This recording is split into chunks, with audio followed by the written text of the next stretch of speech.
বোম্বে বিটি বলুন, সব জায়গার মধ্যে আমরা যখন যেতাম ত্রিপুরাতে কোনোদিন রেল হবে আমরা ভাবতে পারিনি। ধর্মনগরে গুটি গুটি পায়ে মিটার গেজের রেল হয়েছিল, আজকে আমরা ভাবতে পারিনি যে দাবি দেওয়া ছাড়াই আমাদের যশস্বী প্রধানমন্ত্রী নরেন্দ্র মোদীজি এখানে যেভাবে ব্রড গেজের যে রেল আমাদের দিয়েছেন, সে আগরতলা হয়ে সেটা সাবরুম চলে গেছে লাস্ট প্রান্তে। সেই জায়গায় এখন 11টার মতো আমাদের এক্সপ্রেস ট্রেন ভারতবর্ষের বিভিন্ন জায়গায় যাচ্ছে। এখন আমরা কোনদিন ভাবতে পারিনি যে আগরতলা থেকে ত্রিপুরা থেকে কোনো সময় আমাদের সেই রাজধানী এক্সপ্রেস যাবে, কাঞ্চনজঙ্ঘা যাবে, সেই কাজটা প্রধানমন্ত্রীজি আমাদের দিয়েছেন। প্রধানমন্ত্রীজি বারবার বলেছেন যে অ্যাক্ট ইস্ট পলিসি, উনি বারবার বলছেন যে নর্থ ইস্ট যদি ডেভেলপমেন্ট না হয় তাহলে ভারতবর্ষ কোনদিন ডেভেলপ হবে না। আমাদের অস্ত্রলক্ষ্মী হিসাবে উনি নামাঙ্কিত করেছেন আমাদের 8টা নর্থ ইস্টের যে রাজ্যগুলো আছে। এবং আমি যখন সেই মুখ্যমন্ত্রীদের সম্মেলনে যাই, ওনারা বলছেন এতদিন ধরে আমরা কি নর্থ ইস্টে আমরা দেখতাম, আমরা মনে হতো আমরা যেন ভারতবর্ষ থেকে একটা আলাদা, কিন্তু এখন মনে হচ্ছে যে আমরা সবাই উই আর ইনক্লুডেড এইভাবে বলছে। এখন মনে হচ্ছে কোনো সন্ত্রাস নেই, কোনো বোম ব্লাস্ট হয় না, ডাইনামাইট থাকে না, ইন্টারস্টেটের যে বর্ডারের যে সমস্যা সেখানে কোনো সমস্যা নেই। এত সুন্দর একটা অবস্থা একমাত্র আমাদের যশস্বী প্রধানমন্ত্রীজির কারণে সেটা হচ্ছে। আমাদের এর মধ্যে আপনারা দেখেছেন যে আমরা প্রতি ঘরে সুশাসনের একটা অভিযান চালিয়েছিলাম। প্রধানমন্ত্রীর জন্মদিন সেই 17ই সেপ্টেম্বর সেটা শুরু করেছিলাম, এবং 25শে ডিসেম্বর আমাদের আরেক প্রধানমন্ত্রীর ওনার জন্মদিনে সেটাকে সম্পন্ন করেছি, এবং সেটাকেও সুশাসন দিবস হিসাবে আমরা আখ্যায়িত করি। অর্থাৎ প্রতি ঘরে সুশাসন আমরা শুরু করেছি, আর সুশাসন দিবসে সেটা সম্পন্ন করি।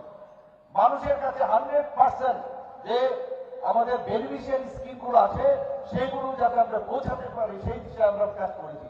আমাদের এই সরকার, আমার সরকার, সেই ভাবনা চিন্তার জন্য আমি 19শে নভেম্বর একটা ওয়েব পোর্টাল আমরা উদ্বোধন করি। সেই ওয়েব পোর্টালের মধ্যে কি, যখন কারোর কোনো সমস্যা গ্রামে গঞ্জে যেখানেই থাকবে কোনো প্রবলেম, সেটাকে ফটো তুলে আপলোড করে সেটাকে 4 দিনের মধ্যে সে সমাধান করতে হবে। ডিসিতে যদি আধিকারিকরা কোনো কাজ না করেন, আমাদের যারা জনপ্রতিনিধিরা যদি সেই কাজ সম্পন্ন না করেন 4 দিনের মধ্যে, সেটা যাবে এসডিএম লেভেলে।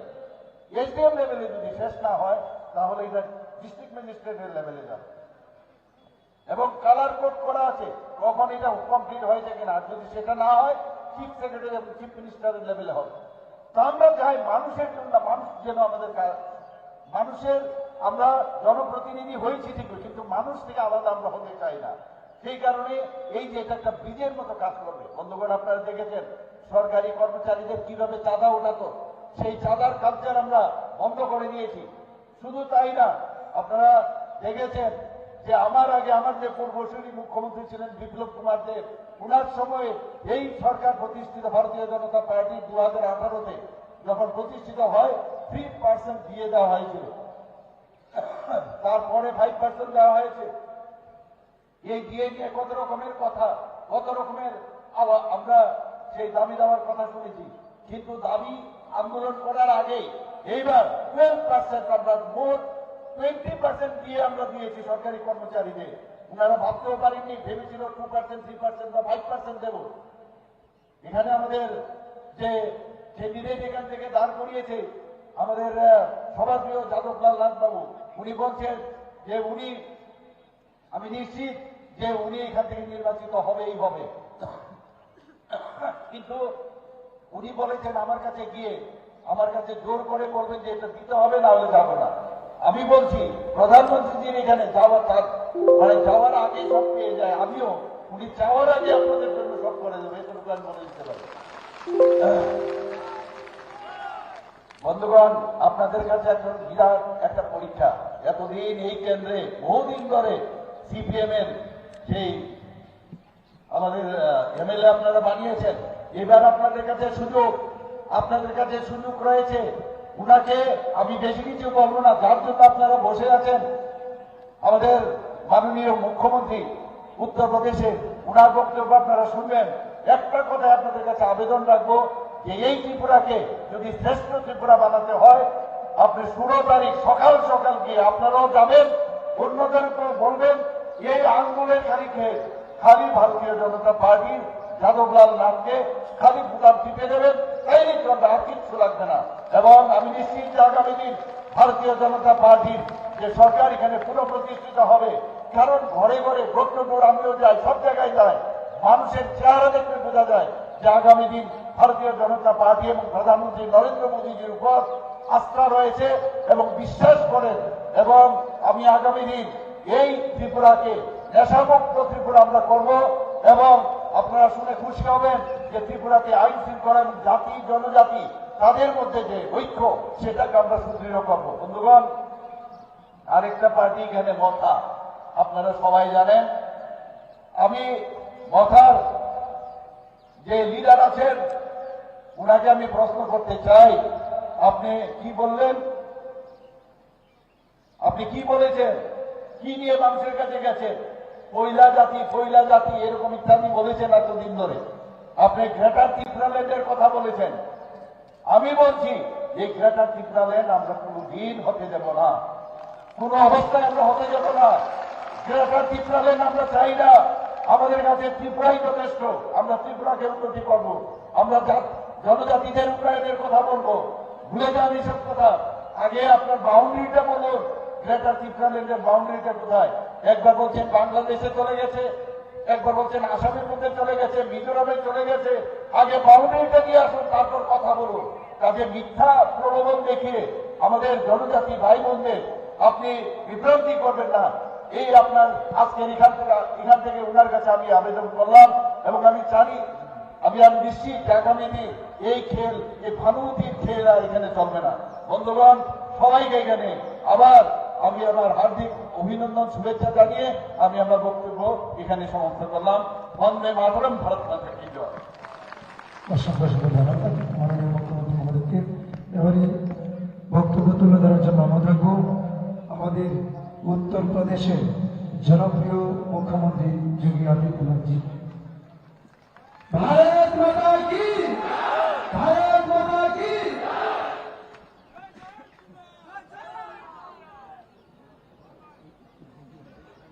সবাইকে নমস্কার। সবাই ভালো আছে? ভারত মাতা কি, ভারত মাতা কি, ভারত মাতা কি। বন্দে বন্দে বন্দে। त्रिपुरा के लोकप्रिय मुख्यमंत्री डॉक्टर मानिक साहब जी, भारतीय जनता पार्टी के लोकप्रिय प्रत्याशी श्री जादवलाल देवनाथ जी, पश्चिमी बंगाल से माननीय विधायक श्री शांतनु प्रमाणिक जी, श्री सुदीप देव जी, श्री काजल दास जी, श्री वीरेंद्र दास जी, श्री पन्नालाल शर्मा जी, श्री विश्वजीत नाथ जी और यहां पर भारी संख्या में उपस्थित इस विधानसभा सीट बागबासा से जुड़े हुए सभी उपस्थित भाइयों बहनों, मैं सबसे पहले यहां की स्थानीय गुरुमां विकासा देवी के इस पावन धरा को नमन करते हुए आप सभी का मैं अभिनंदन करता हूं। भाइयों बहनों, पिछले 5 वर्ष के अंदर त्रिपुरा में डबल इंजन सरकार के कार्यों ने त्रिपुरा राज्य को एक अलग पहचान दिलाई है। पहली बार त्रिपुरा राज्य में डबल इंजन सरकार के कार्यों को यहां के गांव-गांव में, हर नागरिक के घर में देखा जा सकता है। सबका साथ सबका विकास का जो प्रधानमंत्री मोदी जी का मूल मंत्र है, उस मूल मंत्र का वास्तविक रूप अगर धरातल में देखना है तो त्रिपुरा के अंदर वह आप सबको देखने को मिलेगा। प्रधानमंत्री आवास योजना में 3 लाख परिवारों को एक आवास मिल जाना, स्वच्छ भारत मिशन के अंदर हर गरीब परिवार के पास एक शौचालय का निर्माण हो जाना, प्रधानमंत्री उज्ज्वला योजना के अंदर हर परिवार के पास रसोई गैस का, एलपीजी का कनेक्शन फ्री में उसे उपलब्ध हो जाना, हर घर नल योजना के माध्यम से ज्यादातर गांवों में शुद्ध पेयजल की उपलब्धता सुनिश्चित कर देना,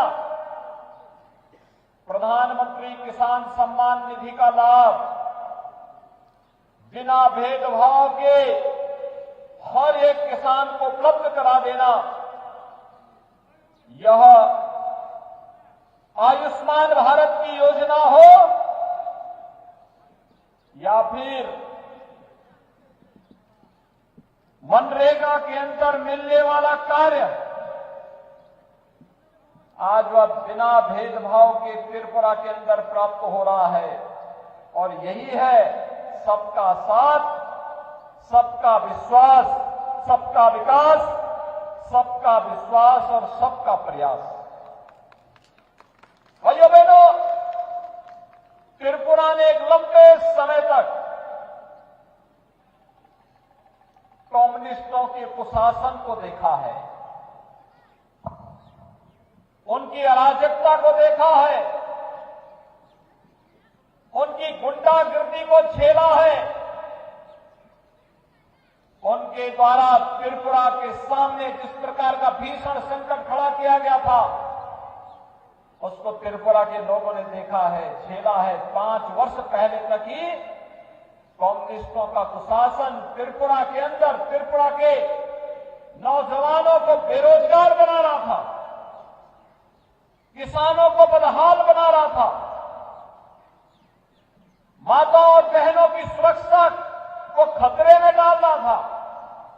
योजनाओं का लाभ किसी को नहीं मिल पाता था और सुरक्षा का वातावरण था। लेकिन पहली बार भारतीय जनता पार्टी की डबल इंजन की सरकार का लाभ जब त्रिपुरा को मिला, बिना भेदभाव के शासन की योजनाएं मिलनी प्रारंभ हुई। भाइयों बहनों, एक तरफ कम्युनिस्टों का कुशासन और इस चुनाव में तो कम्युनिस्ट और कांग्रेस दोनों मिलकर के चुनाव लड़ रहे हैं, यानी कुशासन को कई गुना मल्टीप्लाई करने के लिए दोनों मिलकर के फिर से अराजकता पैदा करना चाहते हैं। कांग्रेस जिसका अपना एक देश की आजादी के बाद देश को ठगने का इतिहास रहा है, जिसने विकास नहीं बल्कि देश के अंदर सुरक्षा का भीषण संकट खड़ा किया, वह आज कांग्रेस आप सबके सामने कम्युनिस्टों के साथ मिलकर के एक बार फिर से आपकी सुरक्षा में सेंध लगाने के लिए आई है। विकास की जिन योजनाओं का लाभ आपको मिल रहा है, इन योजनाओं से आपको वंचित करने के लिए आ रही है। और इसीलिए आज मैं आपसे कहने के लिए आया हूं कि भाइयों बहनों, हमें सतर्क होना होगा। हमारी सतर्कता का आधार यह होना होगा, कांग्रेस ने देश के अंदर 55 वर्षों तक शासन किया, लेकिन शासन की योजना का लाभ गांव, गरीब, किसान, नौजवान, महिलाएं, समाज के किसी भी तबके तक नहीं पहुंचने दिया। आज प्रधानमंत्री मोदी जी के नेतृत्व में जब बिना भेदभाव के शासन की योजनाएं प्रत्येक तबके को उपलब्ध हो रही है, तो कांग्रेस को बुरा लगता है। कांग्रेस को अच्छा नहीं लगता, देश की जनता को अच्छा लगता, लेकिन कांग्रेस को अच्छा नहीं लगता है। कांग्रेस आपकी आस्था के साथ खिलवाड़ करती है। याद करिए, जब अयोध्या में भगवान श्री राम के भव्य मंदिर निर्माण का आंदोलन चल रहा था, कांग्रेस उसके खिलाफ आंदोलन कर रही थी, कहती थी कि नहीं बनना चाहिए। आज तो अयोध्या में भगवान राम का भव्य मंदिर के निर्माण का कार्य अंतिम चरणों में चल रहा है। कांग्रेस उसका विरोध करती थी, आपकी आस्था के साथ खिलवाड़ करती थी।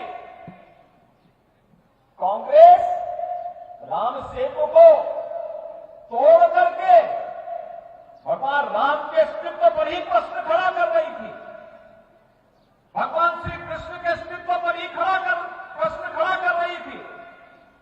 और यूपीए के शासनकाल में आपने देखा होगा, घोटाले पे घोटाले, रोज एक नया घोटाला कांग्रेस का सामने आ जाता था, रोज एक नया घोटाला सामने आ जाता था। क्या अराजकता पैदा की थी कांग्रेस ने? क्या अराजकता पैदा की थी? कभी कोयला घोटाला, कभी 2G घोटाला, कभी कॉमनवेल्थ घोटाला। ये घोटाला कांग्रेस की पहचान बन चुकी थी। लेकिन आज जब नौजवानों को रोजगार मिल रहा है, आज जब किसानों को किसान सम्मान निधि का लाभ मिल रहा है, आज जब विकास की योजनाएं तीव्र गति से आगे बढ़ रही है, आज जब आस्था का सम्मान हो रहा है, तो कांग्रेस कम्युनिस्टों के साथ मिलकर के इसको पचाना नहीं चाहती, बल्कि इसके खिलाफ साजिश रचना चाहती है। और इसीलिए आज मैं आपसे कहने के लिए आया हूं कि भारतीय जनता पार्टी की डबल इंजन सरकार ने प्रधानमंत्री मोदी जी के मार्गदर्शन और नेतृत्व में अच्छा काम किया है। पूरे देश के अंदर अच्छा काम हुआ है। और त्रिपुरा को तो बोलना ही क्या, 5 वर्ष पहले भी मैं आया था, तब मैं देख रहा था, मकान नहीं थे, आवास नहीं थे गरीबों के पास, बिजली नहीं थी, उज्ज्वला योजना के कनेक्शन नहीं मिल पा रहे थे, पब्लिक डिस्ट्रीब्यूशन सिस्टम में खाद्यान्न नहीं मिल पा रहा था, हर घर नल की योजना जल जीवन मिशन के अंतर्गत नहीं मिल पा रही थी, सुरक्षा का वातावरण नहीं था। लेकिन 5 साल के बाद जब मुझे त्रिपुरा में आने का अवसर प्राप्त हो रहा है, तो मैं कह सकता हूं कि डबल इंजन सरकार का प्रधानमंत्री मोदी जी के नेतृत्व में और श्री डॉक्टर माणिक शाह के नेतृत्व में आज यहां पर इन योजनाओं का लाभ हर घर तक बिना भेदभाव के त्रिपुरा वासियों को प्राप्त हो रहा है। और यही आह्वान करने के लिए आ रहा हूं, भाइयों बहनों, कम्युनिस्टों ने और कांग्रेस ने बहुत विभाजन किया। आपने पहली बार देखा होगा, एक जनजाति समुदाय से जुड़ी हुई बहन देश की राष्ट्रपति बनती है, देश की राष्ट्रपति बनती है।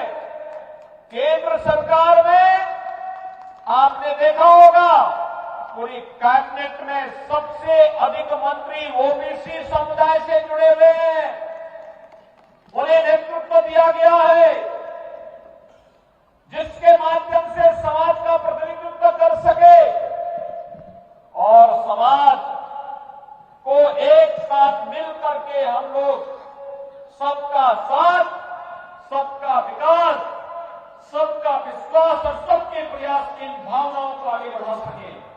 और इसलिए आज मैं आपके पास इस क्षेत्र में भारतीय जनता पार्टी के प्रत्याशी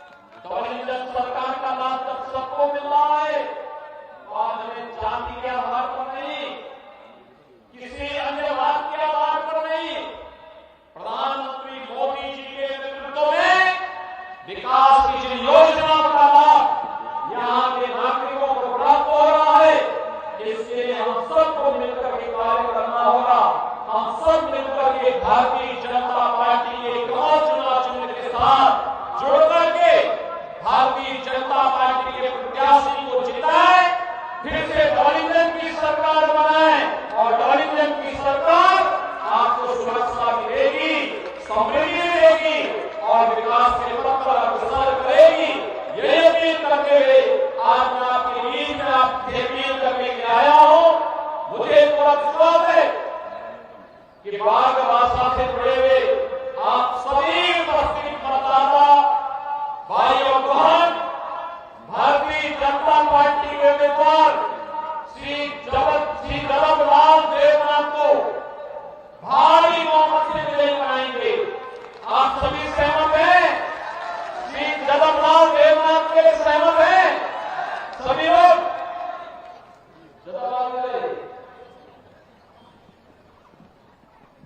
आप सहमत हैं? चुनाव जिता करके भेजेंगे।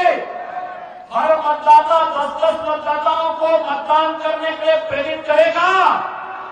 अभी से संकल्प लेकर के मेरे साथ बोलेंगे, भारत माता की, भारत माता की, भारत माता की।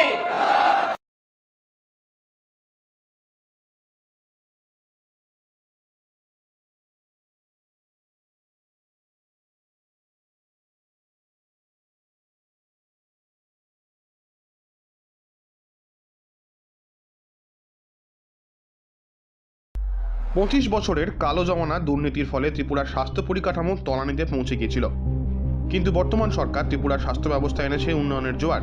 পূর্ববর্তী সরকারের আমলে সুপার স্পেশালিটি পরিষেবা ছিল ত্রিপুরাবাসীর কাছে স্বপ্নের মতো। বর্তমান সরকার সেই স্বপ্ন পূরণ করে জিবি হাসপাতালে দিয়েছে 9টি সুপার স্পেশালিটি সুবিধা। পার্থক্য